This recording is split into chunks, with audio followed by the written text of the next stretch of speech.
ఇప్పుడు ఆంధ్రప్రదేశ్ అదే జరుగుతుంది ఇప్పుడు ఎక్కడ జరుగుతుంది? ప్రశ్నిస్తే అక్రమ కేసులు పెడుతున్నారు,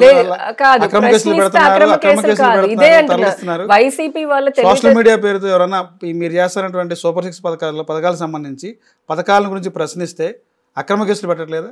పథకాల గురించి అరెస్టులు చేయట్లేదా? కాదండి, మీరు కూడా వైసీపీ వాళ్ళగా మాట్లాడకండి. S4 మీడియా అనేది ఏ పార్టీ సంబంధించి కాదండి. అందుకంటే మీరు అడిగే ప్రశ్న ఇప్పుడు పథకాలని ప్రశ్నిస్తాను ఒకటి చూపించారు నాకు స్క్రీన్ షాట్. కేవలం పథకాలు ప్రశ్నిస్తే అరెస్టులు చేస్తాను చెప్పి ఢిల్లీ స్థాయిలో కూడా ఆందోళన చేశారు వైసీపీ పార్టీ. అక్కడికే వస్తున్నా. ఈయన అధికారం పోగానే ఏం చేయాలో తెలియక జగన్మోహన్ రెడ్డి గారు గబగబా ఢిల్లీకి వెళ్ళి ఏదో చెప్పేసుకుందాం, లా అండ్ ఆర్డర్ నా కార్యకర్తను చంపేస్తున్నారని చెప్పి అనుకున్నారు. కానీ ఆ పప్పలేం ఉడకలేదు. ఎందుకు అని అంటే ఇక్కడ జరుగుతున్నటువంటి వాస్తవ పరిస్థితి ఏంటి?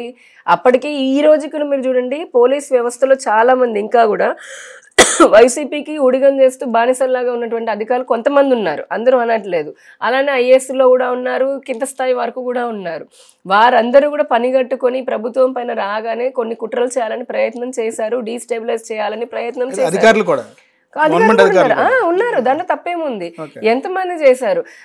ఎలక్షన్ కి ముందు నరేంద్ర మోదీ గారు చిలకలూరిపేట సభకి వస్తే, అప్పుడు జస్ట్ కూటమి ఫస్ట్ మీటింగ్ అది, ఒక దేశ ప్రధాని వస్తూ ఉంటే వారి సభ సరిగ్గా జరగనీయకుండా అని చెప్పని ఎన్ని ఇబ్బందులు పెట్టాడో ఆయన ఐజీ, అప్పుడు ఉన్నటువంటి పల్నాడు ఐజీ అండ్ ఎస్పీ మాకు తెలుసు.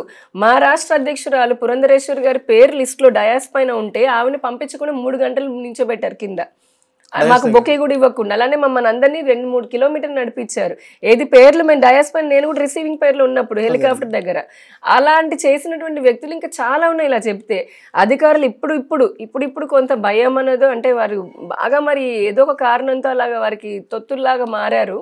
అది పక్కన పెడితే ఈ 6 నెలల్లో ఏదైతే కూటమి ప్రభుత్వం వచ్చిందో, మీరు అంటున్నట్టు సోషల్ మీడియాలో పథకాల ద్వారా ప్రభుత్వాన్ని ప్రశ్నిస్తూ నార్మల్ గా మీరు ఈ పథకం చెప్పారు, ఈ లబ్ధి చెయ్యలేదు అని ప్రశ్నిస్తే ఎవరు పెట్టరండి, ఏం చెయ్యరు.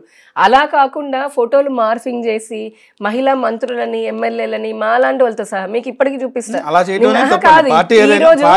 నేను ఇప్పటికీ జగన్మోహన్ రెడ్డి గారిని నేను ప్రశ్నిస్తున్నా అని చెప్పని నిన్న నేను లైవ్ పెడితే దానికి ఎన్ని బూతులు వస్తుంటాయి తెలుసా ఇప్పటికి వైసీపీ.